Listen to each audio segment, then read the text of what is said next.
Olá pessoal, no vídeo de hoje a gente vai falar um pouco sobre forma local das curvas no espaço. No caso, a gente costuma ter muito problema para resolver, para ver certas propriedades da curva no espaço, quando a gente não tem um sistema de coordenadas adequado para esse estudo. No caso, a gente estudou até agora, chegamos lá no triedro de Frenet, e com ele a gente viu que a gente consegue andar com ele pela curva, não é? Ele é definido a partir do ponto da curva que você quer, e ele é uma base ortonormal do R3, então você pode trabalhar com ele livremente no lugar que você quiser do R3, né, no lugar que você precisar, né, do R3, e em particular, especificamente num ponto da curva no qual você quer analisar certas propriedades dessa curva. Então, a partir disso, a gente vai começar esse estudo, e aqui a gente vai considerar alfa uma curva parametrizada pelo comprimento de arco com a curvatura maior que zero para todo S e S0 em I. Pela fórmula de Taylor infinitesimal de alfa em torno do ponto S0, tá aqui a fórmula de Taylor de alfa em torno do ponto S0. E nesse caso, ela é alfa de S igual a alfa de S0 mais. Aí a gente tem aqui S menos S0 alfa' de S0, S menos S0 ao quadrado sobre 2 alfa duas linhas de S0, S menos S0 elevado ao cubo, aqui é o 3 fatorial, né? Alfa, derivada terceira de alfa no ponto S0, mais um resto também aí que depende de S, onde o limite desse resto, né, que depende de S, sobre S menos S0 ao cubo é zero, quando S tende a S é zero, ok? Então, a gente vai fazer certas substituições aqui na fórmula de Taylor e a gente vai chegar em alguma relação. Quais substituições que a gente pode fazer aqui na nossa fórmula de Taylor? A gente já conhece quem que é o alfa' de S0, é o T de S0. A gente já conhece quem que é alfa duas linhas de S0, é o K de S0 vezes o N de S0. E o alfa 3 linhas, a gente deriva o alfa duas linhas. K, N' S0, K' S0 vezes N, a derivada da primeira vezes a segunda, mais a primeira vezes a derivada da segunda. Agora, observando essa expressão aqui do N' de S, a gente tem o seguinte, a gente tem essa parte aqui da igualdade, desculpa. Então, substituindo o N' aqui nesse lugar, a gente consegue essa expressão final para alfa 3 linhas. A próxima etapa agora é substituir cada um desses valores aqui na fórmula de Taylor infinitesimal. Vamos apresentar o que a gente obtém. Fazendo a substituição, a gente obtém a seguinte expressão.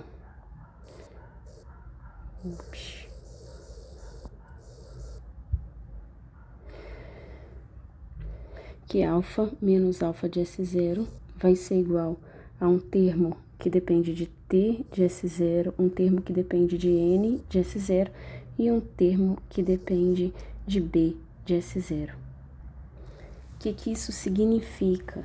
Significa que se a gente tomar as coordenadas de alfa de S no sistema de coordenadas com origem no ponto alfa de S0, ou seja, a gente pegou o R3, tem aqui uma certa curva, e aqui o alfa de S0.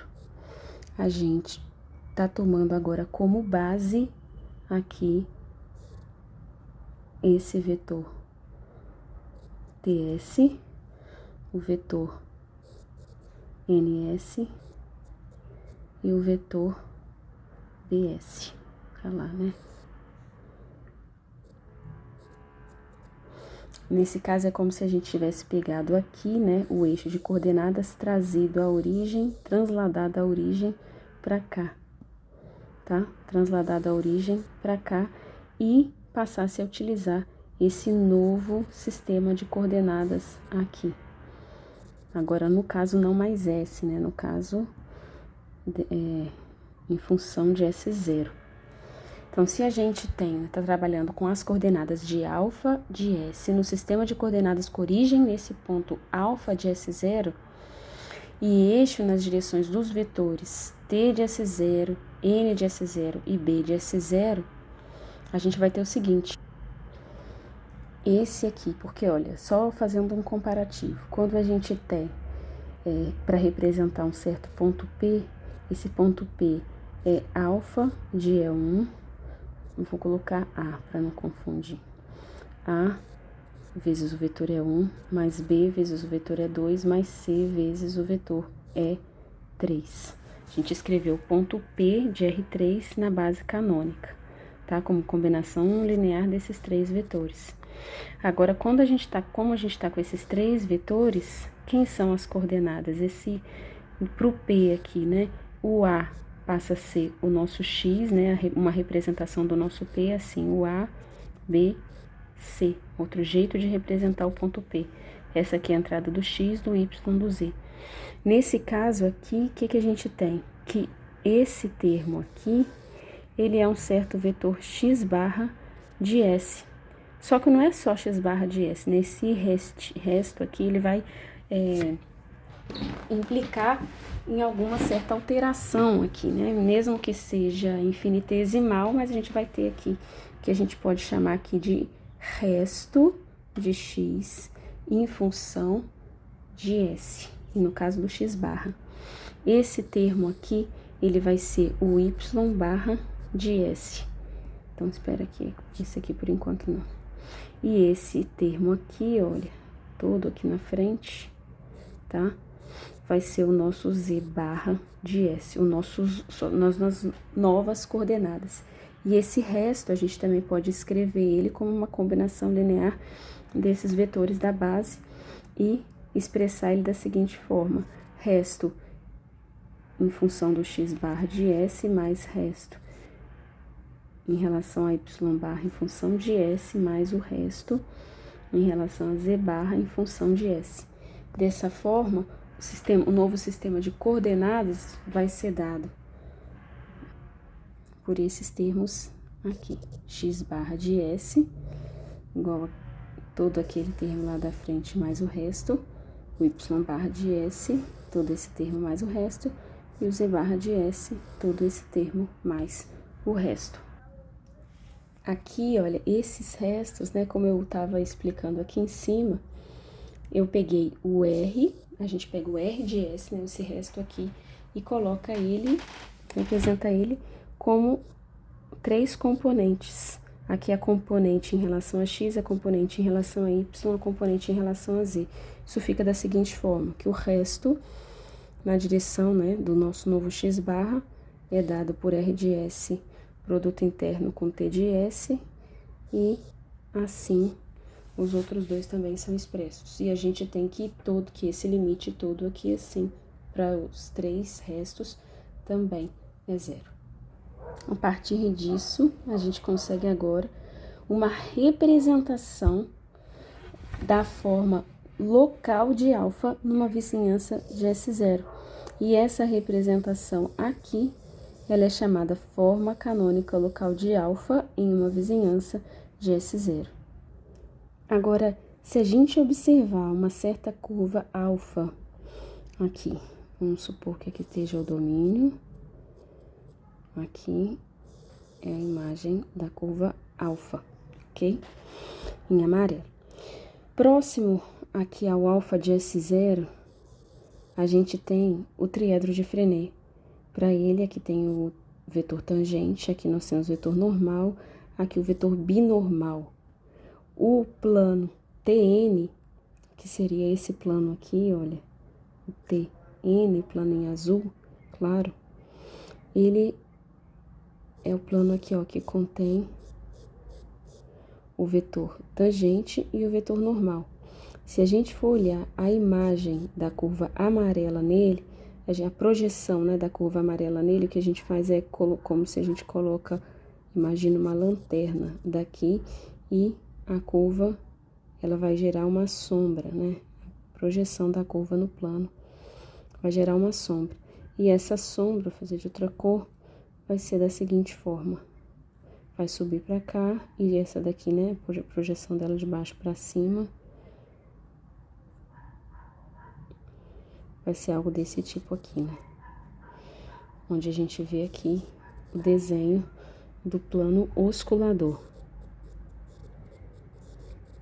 Se a gente observar agora o plano retificante com o vetor tangente e o vetor binormal, o plano retificante vai ser, ó, o vetor tangente e o vetor binormal vai ser dado por esse plano aqui, ó. Ok? Esse plano aqui, ó. Tá? Redesenhei aqui. Então, se a gente olhar agora aqui, né, a projeção dessa curva aqui no plano, a gente vai ver aqui, olha, que na parte, né, onde tá o binormal e o tangente, né, seria a gente olhando de lá pra cá, aqui a gente faria uma projeção da curva e obteria algo desse tipo. E aqui, a curva descendo geraria uma curva mais ou menos desse tipo. Ok? Que é o que a gente vê aqui, né? A sombra de baixo e a sombra de cima. E por fim, precisa apagar tudo para a gente conseguir ter uma ideia aqui do que está acontecendo no plano, onde tem o vetor binormal e o vetor normal, que é o plano normal. Onde tem o binormal e o vetor normal, que é o plano que ele desenhou aqui de rosa, seria esse plano aqui, ó, ok?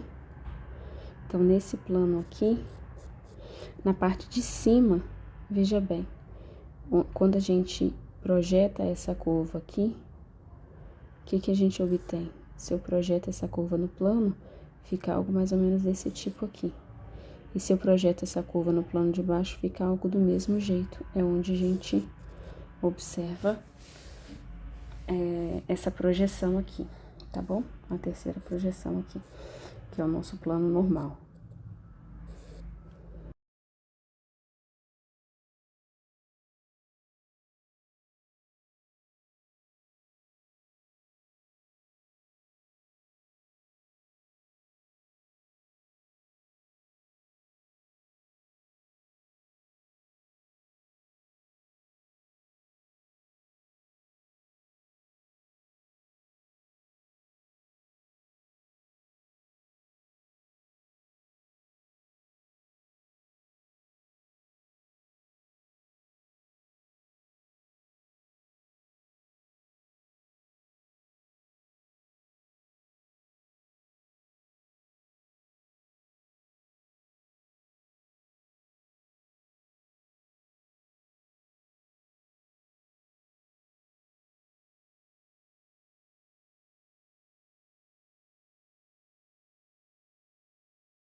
A gente vai dar seguimento apresentando algumas aplicações geométricas da forma canônica local. Então, aqui como exemplo de primeira aplicação, a gente vai falar um pouco sobre a interpretação geométrica do sinal da torção.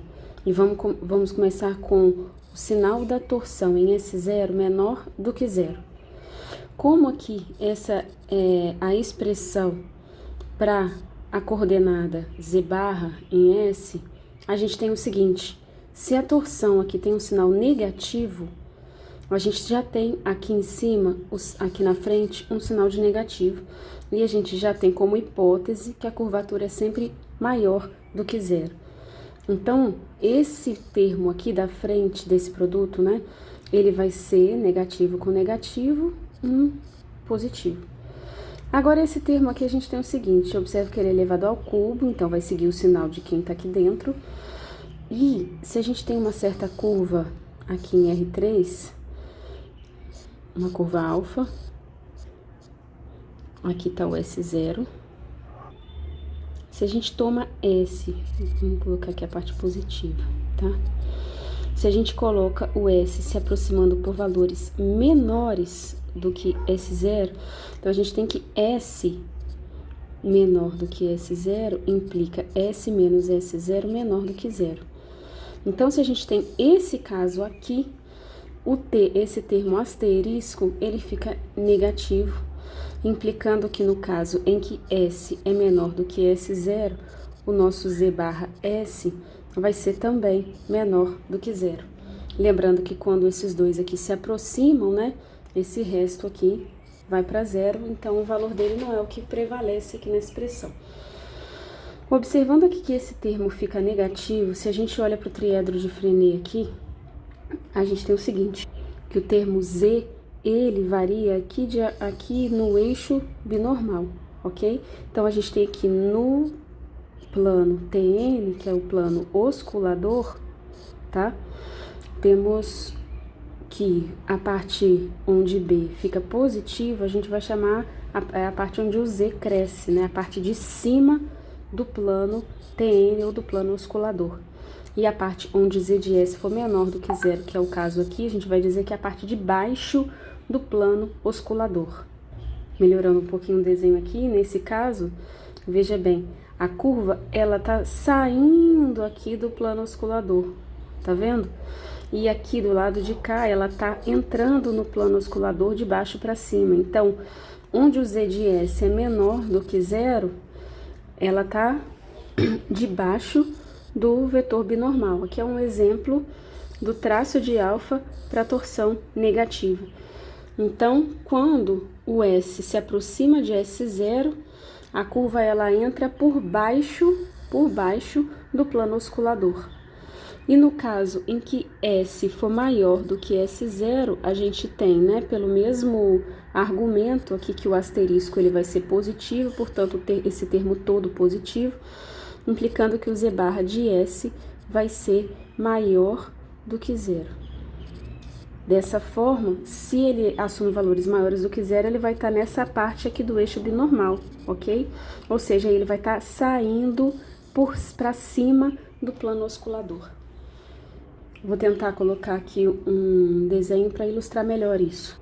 Aqui a gente tem a imagem de uma hélice alfa, o referencial de Frenet aqui, esse daqui seria o nosso ponto S0, e em alfa 0 a gente tem, a gente tem aqui uma torção negativa. Veja bem onde que está o plano osculador, ele está aqui contendo o vetor normal e contendo o vetor tangente, tá? E essa curva, a gente já viu que o plano osculador, essa hélice, né, ela só vai tocar o plano osculador em um único ponto. Ela vai entrar por baixo do plano osculador e sair por cima do plano osculador, ok?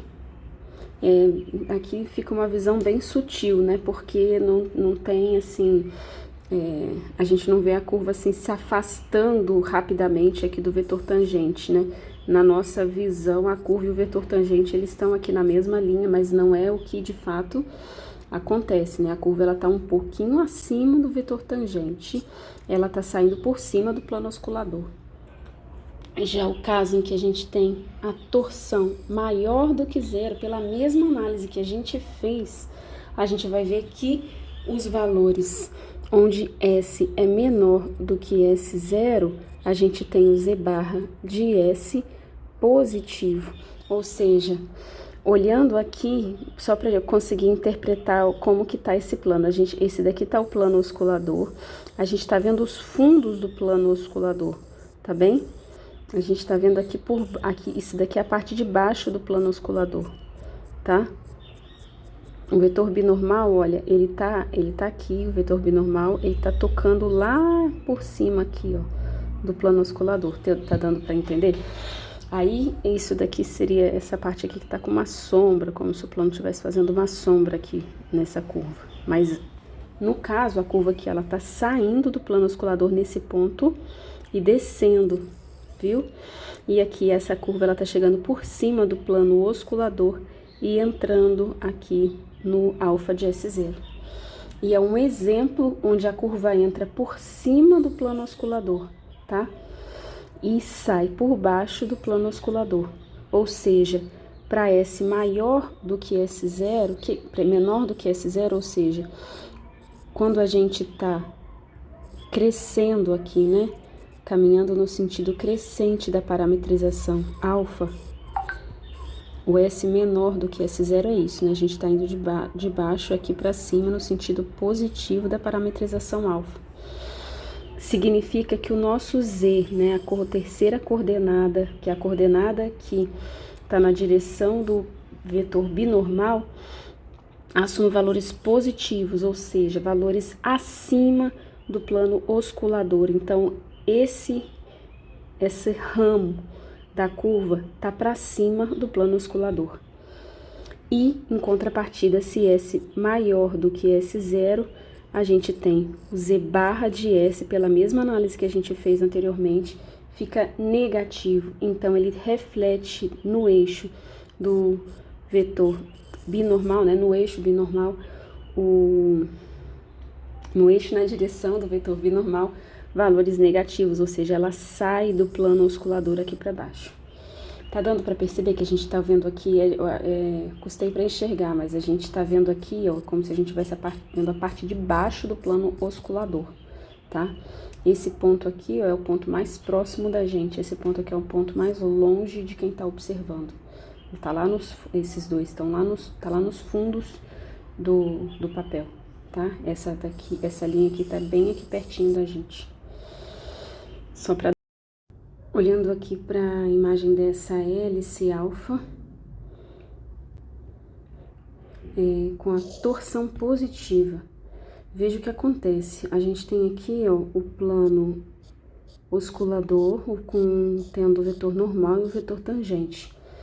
Nesse caso, a curva, ela vai, verde e amarelo, a curva aqui, ela tá descendo e seguindo a ideia, aqui, descendo, ele não quer me obedecer, ok, descendo, faz de pouco em pouco, descendo e seguindo a ideia do que a gente viu aqui em cima, quando a torção é maior do que zero, a curva entra pelo lado positivo, onde o vetor binormal é maior do que zero e sai pelo lado negativo, ou seja, para a parte de baixo, onde o eixo contendo o vetor binormal é negativo. Em outras palavras, a curva, quando a gente percorre ela no sentido crescente do comprimento de arco, ela vai atravessar o plano osculador de cima para baixo. Então, aqui, ó, ela está atravessando o plano osculador de cima, aqui ela entra no plano osculador, aqui ela está saindo lá por baixo do plano osculador, que foi o que a gente desenhou de preto aqui, ok? Uma segunda aplicação é que existe uma vizinhança de S0 em I, tal que alfa de S vai pertencer ao semi-espaço determinado pelo plano retificante para o qual o vetor normal aponta. Então, se a gente fizer o seguinte, se a gente tiver aqui S0 e aqui uma vizinhança de S0, ok? Aqui tá a vizinhança de S0, tá bem? Aqui é a parametrização alfa e aqui o alfa de S0. Observando que a variável que a gente está colocando como uma componente na direção do vetor normal, né? A segunda variável é a variável y de S, y barra de S. E como a gente viu, ela é representada dessa forma. Quando S está indo para S0, o termo que prevalece, ou seja, eles estão se aproximando de zero, valores bem pequenos. Quem está elevado a um expoente muito alto fica pequeno mais rápido, então vai prevalecer o sinal desse termo aqui, por essa análise que eu estou fazendo. A curvatura ela é sempre maior do que zero, ela é sempre positiva. E esse termo aqui, como ele está ao quadrado, ele também vai ser sempre positivo. Ou seja, se S está muito próximo de S0, então o y barra de S é maior do que zero. Tanto para S maior do que S0, quanto para S menor do que S0. Em outros termos, vai existir um certo delta zero. Existe um certo delta zero maior do que zero, tal que se S menos S0 for maior do que zero e menor do que delta, então a gente vai ter o y barra de S maior do que zero. Olhando aqui para o gráfico, aqui para nossa representação, aqui está o eixo do vetor tangente, tá? E aqui está o eixo do vetor binormal. Esse vetor binormal com o vetor tangente, eles formam um plano retificante. Então, a gente tem aqui o vetor normal, que ele é ortogonal ao plano retificante, e a gente observa que a curva, ela fica para o mesmo lado, ela não cruza o plano retificante. E é muito importante a gente observar que isso se dá pelo fato da curvatura, a gente utilizou fortemente o fato da curvatura ser positiva, ok? E geometricamente a gente vê, né, que a curvatura ser positiva significa que não há um ponto de inflexão aqui, né? Então, ela faz a curva e o plano retificante, ele serve aqui para tocar a curva nesse ponto e a partir do plano retificante, na parte que a gente considera positiva, ou seja, a parte que o vetor normal está apontando, é onde é o plano, o semiplano, né, que contém, o semi-espaço, tá escrito aqui, né, o semi-espaço que vai conter pelo menos uma vizinhança da curva, ok? Então, tem pelo menos uma vizinhança aqui próxima de S0, né, determinada por esse delta zero que existe, né, então aqui tem uma vizinhança que vai ser tal que o plano, voltei aqui,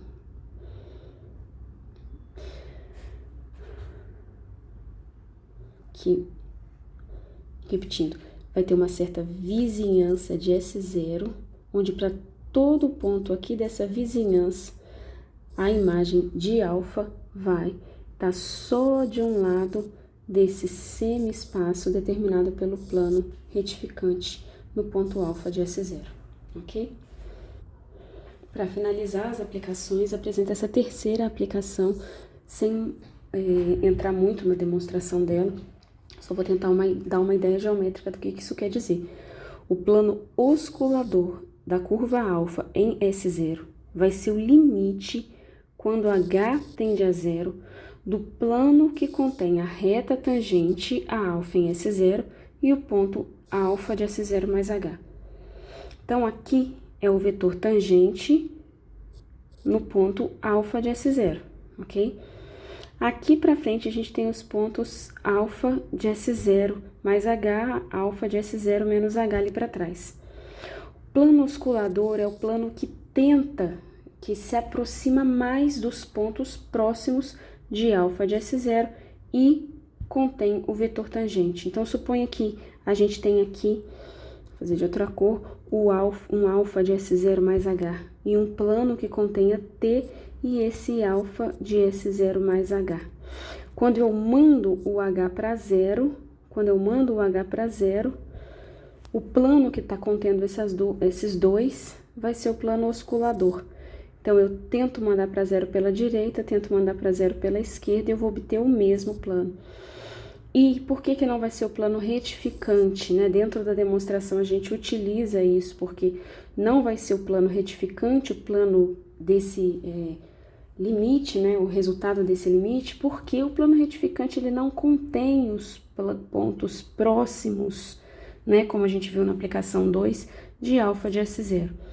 Agora, o plano osculador é o plano que tenta se aproximar mais dos pontos próximos a alfa de S0, ok? E assim a gente finaliza a apresentação dessa parte da forma canônica local com algumas aplicações geométricas. Até mais, pessoal!